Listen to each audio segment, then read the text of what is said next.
My name is Elena Moore. 6 years ago, I was a peaceful interior designer living in Charleston, pregnant with my first child by the man I thought would become my husband. 6 years later, I live under a different name, on the other side of the country, with no identification. No one knows I ever existed. Why? Because I made the mistake of loving someone from a family where silence is bought with money and women like me are erased without a trace. But I survived. And now I'm going to tell you how I had to die in order to live again and fight for my daughter. Before I share my story, let me know where you're watching from in the comments, hit that like button, and subscribe if you've ever had to rise above pain for the sake of your family. Trust me, you're going to want to hear what happens next. The azaleas were blooming early that year in Charleston, their pink petals carpeting the sidewalks like nature's confetti. I remember thinking how perfect everything seemed as I sketched design concepts on my iPad, sitting beneath the sprawling oak tree in Marion Square. At 29, I'd built a quiet life as a freelance interior designer, carefully curating beauty for others while keeping my own world simple and contained. Graham found me there that Tuesday afternoon, just as he had every Tuesday for the past 8 months. He loosened his tie, always the navy one with tiny silver anchors, and dropped onto the bench beside me, his presence filling the space between us with that familiar warmth. "Another historic home renovation?" he asked, glancing at my screen. "The Morrison house on Meeting Street." I tucked a strand of hair behind my ear, a nervous habit I'd developed around him. They want to preserve the original crown molding while updating for modern living. He smiled, that crooked one that made him look nothing like the polished heir to Whitaker construction, or the mayoral candidate the newspapers photographed. "Sounds like you, honoring the past while building something new." I didn't tell him that was exactly what he'd done for me. After a childhood spent watching my mother battle depression while my father remained a ghost in old photographs, I'd learned to keep my expectations small. But Graham had a way of making me forget my carefully constructed walls. 3 weeks later, the 2 pink lines on the pregnancy test changed everything. I sat on my bathroom floor for an hour, knees pulled to my chest, trying to imagine telling him. We'd never discussed children, marriage, or any future beyond next Tuesday's lunch. He had a campaign to run, a legacy to uphold. I had this unexpected life growing inside me. When I finally told him, we were walking along the Battery, the Cooper River sparkling in the late afternoon sun. He stopped mid-stride, his hand tightening around mine. "You're sure?" I nodded, watching a pelican dive into the waves. Then he did something I'll never forget. He knelt right there on the historic seawall, pressed his forehead against my stomach, and whispered, "Hey there, little one. I'm your dad." The call came 2 days later. Vivian Whitaker's assistant requested my presence at the Whitaker estate for afternoon tea. I'd met Graham's mother only twice before, both times at charity galas where she'd looked through me like I was part of the catering staff. The mansion on Legary Street was a monument to old Charleston money, all white columns and perfectly manicured gardens. Vivian received me in the parlor, her silver hair coiffed into an elegant chignon, her smile as sharp as the antique letter opener on her desk. "Miss Moore," she began, not offering me a seat. "I'll be direct. My son has a promising future. Governor, perhaps even beyond. You understand what's at stake." "I understand that I love your son." Her laugh was like ice cracking. "Love? Dear girl, love doesn't win elections. Love doesn't preserve legacies." She slid a piece of paper across the mahogany table. "This is a check for $500,000. Cash it, leave Charleston, and never contact my son again." I stared at the numbers, my hand instinctively moving to my still flat stomach. "I'm carrying your grandchild. An unfortunate complication," she said, her voice never wavering, "but nothing that can't be managed." I stood, leaving the check on the table. "I won't be bought, Mrs. Whitaker." Her eyes narrowed. "Then you'll be broken." I should have taken her threat seriously. But walking out of that house, I still believed love could win. How naive I was, thinking dignity was armor against power. The unraveling began subtly. First, my biggest client canceled our contract, citing creative differences after 2 years of perfect collaboration. then another. Within a week, my phone stopped ringing with new inquiries. My laptop crashed mysteriously, taking months of design portfolios with it. When the repair shop called, they mentioned signs of remote access malware. Graham grew distant, our Tuesday lunches becoming hurried coffee meetings. He'd check his phone constantly, his jaw tight with some unnamed stress. "Is it the campaign?" I asked one afternoon, watching him scan the park like he expected photographers in the bushes. "Everything's fine, Elena." But he wouldn't meet my eyes. "Maybe we should cool things down until after the election." The words hit like cold water. "Cool things down? Graham, I'm pregnant with your child." He flinched, glancing around again. "I know, I need time to figure things out." That night, I found an envelope slipped under my apartment door. Inside were photos, doctored but convincing, of me with another man, dated weeks before I met Graham. There were fake bank statements showing large deposits, emails I'd never written discussing the plan to trap a wealthy politician. My hands shook as I called Graham, but he didn't answer. Not that night or the next or any night after. A week later, I was packing to leave Charleston when Rebecca Chen from the Post and Courier requested an interview. She said she was writing a profile on women in design. Desperate to salvage my reputation, I agreed. We met at a cafe on King Street. Rebecca was warm, sympathetic, asking about my work and inspirations. Then, casually, she mentioned hearing I'd been involved with Graham Whitaker. "We're taking some time apart," I said carefully. "Must be difficult, especially with the pregnancy." She tilted her head. "Though I heard you were seeing someone else first. A source mentioned you might have been strategic in your timing." The blood drained from my face. "That's not true." "No, because I have documents, and..." I left before she could finish, my coffee untouched, my heart hammering. By evening, my few remaining friends had stopped returning calls. Someone had been thorough in poisoning the well. The eviction notice arrived the next day. My landlord claimed I'd violated the lease terms, though I'd been a perfect tenant for 3 years. I had 72 hours to vacate. That's when I understood Vivian's threat. She wasn't going to break me dramatically. She was going to erase me systematically until leaving seemed like my only choice. I drove to Graham's campaign office, desperate enough to make a scene if necessary. But his assistant blocked me at the door. "Mr. Whitaker isn't available. Tell him it's about our child." She gave me a pitying look. "He asked me to give you this." Another envelope. Inside, a single sheet of law firm letterhead suggesting I cease all contact or face a restraining order. At the bottom, Graham's signature, sharp and final. I sat in my car in that parking garage for hours, one hand on my growing belly, the other clutching that letter. Everything I'd built, everyone I'd trusted, gone. The city I'd loved now felt like a prison. Every familiar street corner might hide a photographer or private investigator. Every former client who crossed the street to avoid me was another bar in the cage. 3 months pregnant, unemployed, and effectively blacklisted, I loaded my few possessions into my Honda Civic.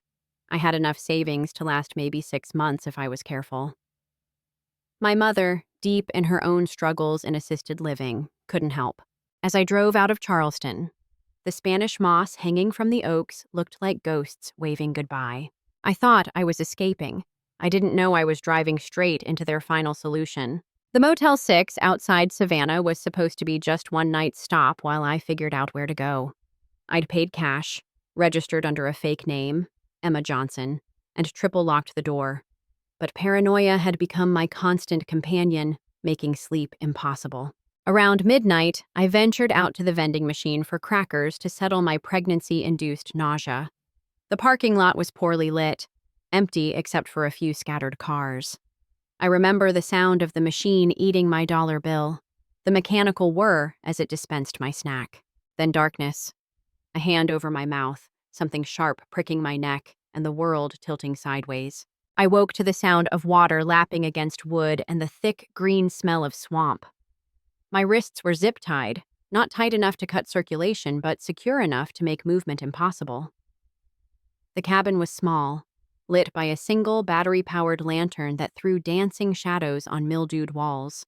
2 men sat at a folding table, playing cards like this was any ordinary night. The younger one noticed I was awake first. "Boss, she's up," The older man, Grant, I'd later learn, set down his cards and studied me with tired eyes. He looked like someone's grandfather, with silver stubble and deep lines carved by sun and regret. "How far along?" he asked, nodding at my visible bump. 4 months. My voice came out as a croak. He sighed, rubbing his face. "They didn't mention that." "Please," I started, but he held up a hand. "Save it. I know who you are, Elena Moore.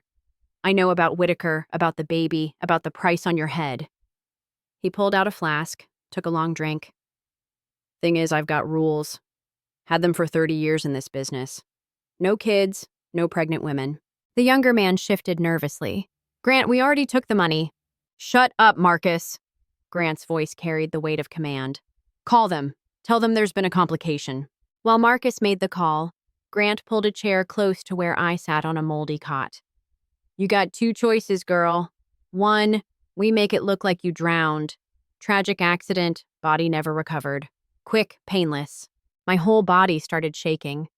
The baby moved inside me, a flutter of life in this place of death. 2, he continued, you disappear for real. New name, new life, new country if necessary. But Elena Moore dies either way. "Why?" The word came out as a sob. "Why are they doing this?" "You really don't know?" He almost looked sympathetic. "That baby you're carrying? It's not just Whitaker's kid, it's evidence. DNA that could prove he was with you, that could contradict whatever story they're spinning. And in an election year," he shrugged, "loose ends get tied." Marcus ended his call, looking pale. "They want confirmation by morning." Grant stood, decision made. "Then we better get moving." He cut my zip ties and handed me a folder. Inside, a passport for Aurora James, birth certificate, driver's license, even a work history as a bookkeeper from Seattle. "This was supposed to be your cover after—" He didn't finish. "There's a boat outside. Marcus will take you to the highway. There's a Greyhound station about 10 miles north. Get on the first bus heading west, doesn't matter where. Keep going until you hit the Pacific." "But Graham, he needs to know. Graham Whitaker thinks you're a gold-digging whore who tried to trap him." Grant's words were brutal, but not cruel, just factual. His mother made sure of that. "You go back, you'll die, and that baby will die with you." He handed me an envelope. "There's $5,000 in cash. It's not charity, it's practical. Dead women don't need money, but disappeared ones do. Sometimes mercy comes from the most unexpected places." Before I could leave that swamp cabin, Grant had one more requirement. He placed a legal pad and pen in front of me, his weathered face grim. "You need to write a letter, make it believable." "Saying what?" "That you lied about the baby's father, that you took money to disappear, that you're sorry for trying to ruin a good man's life." He pulled out a crumpled paper with bullet points. "Hit these talking points." They were very specific. My hand trembled as I picked up the pen. Each word felt like swallowing glass. "Graham, by the time you read this, I'll be gone. The truth is, I was never the woman you thought I was. The pregnancy was a calculation, not an accident. I thought I could secure my future through yours, but your mother's offer made me realize I could have the money without the complications. I'm sorry for any embarrassment this caused your campaign. The baby isn't yours. I was seeing someone else when we met. I used you, and I'm not proud of it, but I won't pretend anymore. Don't look for me. I've already cashed the check. Date it 3 days ago," Grant instructed, "before you left Charleston." I signed my name, the last time I'd ever write it, and watched him fold the letter carefully. "This gets mailed from Miami tomorrow. Postmark will confirm you were heading south, not west." Marcus drove me through the pre-dawn darkness to a truck stop where long-haul drivers wouldn't look twice at a pregnant woman buying a bus ticket. He said nothing during the ride, but slipped an extra $100 into my pocket as I got out. "For the kid," he muttered, not meeting my eyes. The Greyhound to Birmingham left at 6 a.m. I chose it randomly, thinking only of distance. From Birmingham to Memphis, Memphis to Oklahoma City, each mile taking me further from everything I'd known. In a gas station bathroom in Amarillo, I cut my hair with rusty scissors and dyed it black with a box of cheap color. The woman in the mirror was a stranger. Hollow-eyed, sharp-cheeked, nothing like the Elena who'd sketched designs under Charleston oaks. Aurora James was born in that bathroom, amid the smell of industrial disinfectant and despair. I practiced her signature on napkins as the bus rolled through New Mexico, created her history during the long stretch through Arizona. By the time we reached Los Angeles, I could recite her social security number without hesitation. But Los Angeles felt too exposed, too much like a place people went to disappear. So I headed north, following the coast until I found myself in Oregon, where the constant rain matched my mood and the forests promised shelter. The first clinic I visited for prenatal care looked at me strangely when I paid cash. The second didn't ask questions. I memorized my new birthday, my fake hometown, the lies that would keep us safe. At night, I'd lie in whatever cheap motel I'd found and talk to the baby. "Your name is Isla," I'd whisper. "It means island, because that's what we are now. Just us, floating alone." She'd kick in response, the only honest conversation I had anymore. The worst part wasn't the loneliness or the fear. It was the anger. Not at Vivian Whitaker or her hired men, but at Graham. How quickly he'd believed the worst. How easily he'd signed me away. I'd dream about him sometimes. About showing up at his door with Isla in my arms, watching recognition dawn on his face. But then I'd remember Grant's warning, "Dead women don't need money." So Aurora James rented a studio apartment above a used bookstore in a town too small for anyone to care about her past. She told people her husband had died in Afghanistan, a lie that earned sympathy without questions. And if she cried herself to sleep most nights, well, that was just grief, wasn't it? Everyone understood grief. I buried Elena Moore without a funeral, without a grave, without anyone to mourn her. The bookstore's doorbell chimed as I flipped the sign to "Open," just as I had every morning for 5 years. Secondhand stories had become our sanctuary, Isla's and mine. Between the stacks of yellowing paperbacks and forgotten first editions, we'd built a life that was small but safe. "Mama, Mrs. Chen wants to know if her romance novels came in," Isla called from behind the counter, her 6-year-old legs swinging from the high stool. "Tell her Thursday," I replied, sorting through a box of donations. My hands paused on a political thriller with a Charleston backdrop. I quietly slid it into the recycling pile. Mount Hood was visible through the shop window that morning, its peak catching the early sun. I'd chosen this town precisely for that mountain. It was nothing like the flat coastland of South Carolina, nothing that could trigger memories. Isla had Graham's eyes, storm gray and too perceptive for her age, but she had my stubbornness, my careful way of observing before engaging. I'd taught her to be cautious without explaining why, to memorize our address and my phone number, to never talk to strangers about our life before Oregon. "Is Dr. Abby coming for dinner?" Isla asked, practicing her counting with the cash register. Abby Chen, veterinarian, friend, and the only person in 6 years who'd come close to seeing through my carefully constructed walls. We'd met when I'd brought in a stray cat Isla had found, and somehow she'd become our weekly dinner companion. It happened because of a shipping error. Abby was at the shop helping me reorganize the children's section when the mail carrier delivered a package addressed to E. Moore instead of A. James. My hands froze as I signed for it. "Eleanor?" Abby guessed, noticing my hesitation. "Elizabeth?" "Elena," I said without thinking, then felt the blood drain from my face. She studied me for a long moment. "That's a pretty name. Why change it?" I forced a laugh. "You know how it is. New life, new name, very zen." But Abby's eyes, sharp behind her wire-rimmed glasses, said she wasn't buying it. Still, she didn't push. Not then. The package contained documents I'd ordered from a sketchy online service. A better fake birth certificate for Isla, school records that would stand up to scrutiny.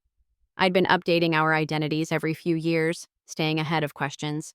That night, after Isla was asleep, Abby helped me clean up dinner dishes with unusual quietness. "You know," she said finally, "I volunteer at the women's shelter in Portland sometimes.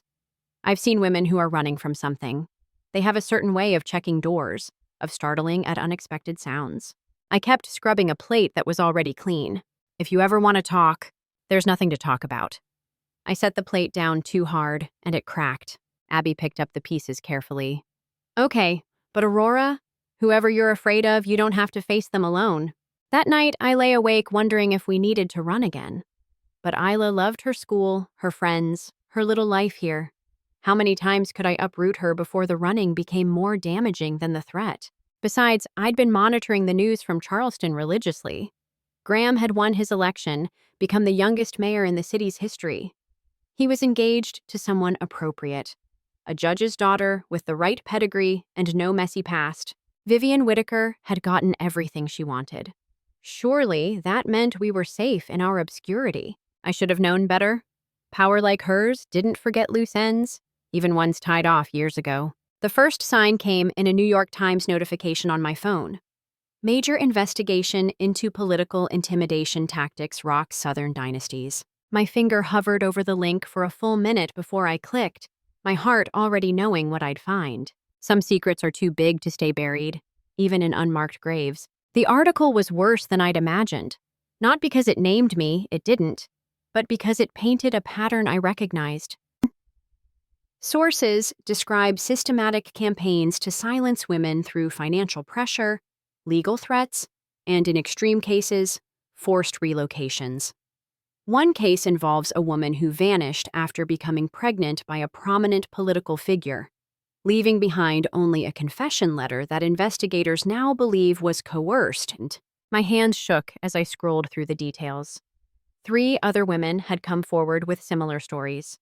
The journalist, Rebecca Chen, the same reporter who'd ambushed me in Charleston, had spent 2 years connecting dots. "Mama, you're making your scared face," Isla observed from the doorway, clutching her stuffed otter. I forced my features to relax. "Just reading the news, baby. Go brush your teeth." But after she padded back upstairs, I couldn't stop reading. The investigation had started when one of the women, braver than me, had worn a wire while being threatened. The recordings had led to financial trails, which led to Grant's relocation service, though he'd died of a heart attack the previous year. Then I saw it, a paragraph that made my blood freeze. Vivian Whitaker, mother of Charleston Mayor Graham Whitaker, is among those named in sealed indictments. Sources suggest her son was unaware of the full extent of actions taken on his behalf. 3 days later, Abby arrived for dinner with an unusual tension in her shoulders. She waited until Isla was playing in her room before pulling out a manila envelope. "I need to tell you something," she began. "My cousin works at a lab in Portland. I asked him for a favor, a DNA test. I'm sorry, I know I violated your trust, but..." "You tested Isla?" The words came out strangled. "A hair sample against the mayor of Charleston." She slid the results across the table. 99.97% probability of paternity. I stared at the paper. Years of careful lies crumbling. Why? Because that article described you, Aurora. Elena. Whoever you are. Her voice was gentle but firm. Because Isla deserves to know her father. Because you deserve justice. Justice? I laughed bitterly. I'm nobody. I don't even legally exist anymore. The lawyer mentioned in the article. She specializes in cases like yours. I made contact. Abby pulled out a business card. She wants to talk to you, pro bono. That night, I sat on Isla's bed, watching her sleep. She had Graham's nose, his stubborn chin. Did she deserve to know him?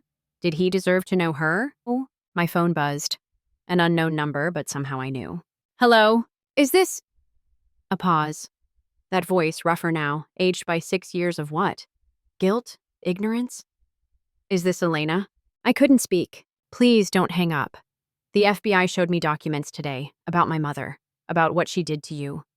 "God, Elena, I didn't know." "The letter, they say you were forced to write it. Is that true?" "How did you get this number?" "Your friend, the veterinarian. She reached out to the lawyer, who reached out to me." His voice broke. "Is it true? Do we have a daughter?" Isla stirred in her sleep, murmuring something about tomorrow's library visit. "Her name is Isla," I heard myself say. "She has your eyes." The sound he made might have been a sob. "I looked for you," he said. "After the article came out, I hired investigators, but it was like you'd vanished into thin air. That was the point." "Elena, I'm so sorry. I believed everything they told me. The photos, the evidence. I was young and stupid and ambitious and you threw me away." The anger I'd buried surfaced sharp and hot. "You signed a restraining order against your pregnant girlfriend because Mommy told you to." "I know. I resigned as mayor yesterday. I'm prepared to testify against her." Sometimes the apology you've waited for doesn't heal. It just reminds you what was broken. The decision to return to Charleston wasn't made in a moment. It was bargained for over weeks of late-night phone calls with lawyers, FBI agents, and a Graham I no longer recognized. His voice, once so confident, now carried the weight of someone who'd discovered his whole life was built on others' suffering. "We'll provide security," the federal prosecutor assured me. "Your testimony is crucial." But it wasn't their promises that convinced me. It was Isla asking why she didn't have grandparents like her friends, why we never traveled anywhere, why I sometimes cried when I thought she wasn't looking. Abby drove us to the airport, her steady presence a lifeline. She'd become more than a friend. She was the sister I'd chosen, the only person who knew Aurora and was willing to help Elena resurface. "You call me every day," she ordered, hugging Isla goodbye. "And remember, brave doesn't mean not scared. It means scared but doing it anyway." The flight felt like time travel. Each mile east unwound years of hiding, until I was that pregnant woman fleeing in reverse. Isla pressed her nose to the window, excited about her first plane ride, unaware she was flying toward a history I'd tried to erase. Graham met us at a safe house outside the city. When he saw Isla, his composure cracked completely. He dropped to his knees in the doorway, tears streaming down his face. "Hi," Isla said, suddenly shy. "Are you my dad?" He looked at me, asking permission I wasn't ready to give. But this wasn't about us anymore. I nodded. "Yeah, baby," he whispered. "I'm your dad. I'm so sorry I'm late." She studied him with those gray eyes, his eyes, then reached out to touch his wet cheek. "It's okay. Mama says sometimes people get lost but then find their way." The safe house was nice, government bland but secure. Over the next days, Graham visited constantly, bringing art supplies for Isla, answering her endless questions, trying to make up for 6 lost years in every gesture. "She's incredible," he said one evening, watching her paint at the kitchen table. "You did an amazing job." "I did what I had to." "I know." He turned to me, his face haunted. "The trial starts next week. My mother's lawyers are vicious. They'll try to discredit you, paint you as a blackmailer who fled when her scheme failed. Let them try." But bravado couldn't stop the nightmares, or the panic when cars followed too close, or the fear that Vivian had one more card to play. She did. The call came at 3 a.m., the safe house phone that only the FBI had the number for. Except it wasn't the FBI. "Such a lovely daughter you have." Vivian's voice was ice silk smooth. "Children are so vulnerable, aren't they? So many accidents can happen." The line went dead. I found Isla's room empty. Window open, curtains billowing in the pre-dawn breeze. My scream brought the agents running, but I was already seeing the carefully placed ladder, the professional precision of the kidnapping. Then small voice from under the bed. "Mama?" Isla crawled out, clutching her otter. "A man tried to come in, but I remembered what you taught me. Hide and call for help."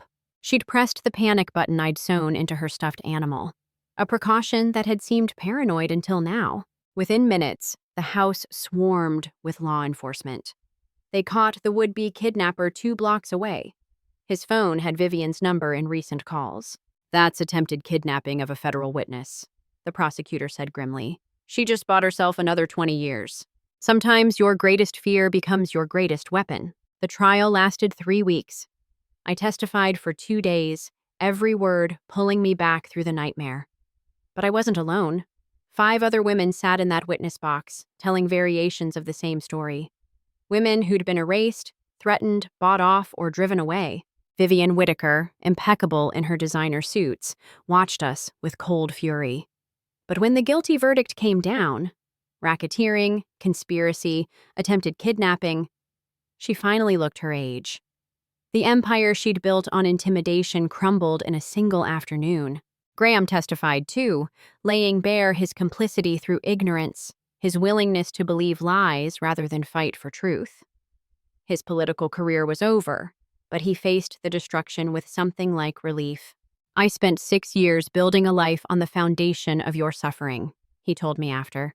"I don't want that life anymore." A year later, we stood in a different grove of oaks, these ones in the mountains outside Portland. Isla ran between the trees, leading a pack of children from her new school. her laughter bright as birdsong. The Whitaker fortune, what remained after legal fees and settlements, had been transformed into the Phoenix Foundation, supporting women escaping domestic abuse and intimidation. Graham ran it with the same intensity he'd once reserved for politics, but tempered now with hard-earned humility. "The Portland office is almost ready," he said, watching Isla orchestrate some elaborate game. "Abby's agreed to serve on the board." We'd been rebuilding slowly. Not us as a couple, but as Isla's parents, as partners in undoing damage. Some days were harder than others. Trust, once shattered, doesn't mend neatly. "I got a call from Rebecca Chen," I said. "She wants to write a book about the case." "What did you tell her?" "That my story isn't for sale, but I'll help her tell the others." Elena Moore had been legally resurrected, Aurora James laid to rest in paperwork. But I was neither, and both. A woman who'd been broken and remade, who'd learned that sometimes you have to die to survive. "Mama, Dad, look!" Isla called, perched on a low branch. "I can see forever from up here." Graham moved instinctively to spot her, ready to catch her if she fell. The simple gesture, protective without being controlling, showed how far we'd come. "Actually," I said quietly, "there's something you should know." He turned, recognizing my serious tone. "I'm pregnant." The emotions that crossed his face were a novel's worth. Shock, joy, fear, hope. This time would be different. This time no one would drive me into the shadows. This time we'd face whatever came together. "Really?" His voice cracked like a teenager's. "Really. And before you ask, yes, I'm keeping it. Yes, I'm staying. And yes, you can be there for all of it." He pulled me into his arms, burying his face in my hair. "I won't let you down again. Either of you. Any of you." I know. And I did know. Because we weren't the same people we'd been under Charleston's ancient oaks. We were harder, scarred, but also clearer about what mattered. Love wasn't enough by itself. It needed truth, courage, and the willingness to fight for each other instead of just ourselves. "I want to name him River," Isla announced, having climbed down to investigate our embrace. "Because rivers flow to the ocean, and that's where we're all going eventually." "How do you know it's a boy?" Graham asked, lifting her onto his shoulders. "I just know things sometimes," she said matter-of-factly, then shrieked with delight as he spun her around. Watching them, I thought about all the women still hiding, still running, still choosing between their safety and their truth. The work wasn't done, might never be done. But here, in this moment, under these Oregon oaks so different from the ones I'd fled, we'd carved out something worth having, a place where love could grow without fear's shadow. Some stories end where they began. Others begin where they should have ended. Ours was both. A circle broken and remade, stronger for having been tested. "Come on, Mama," Isla called.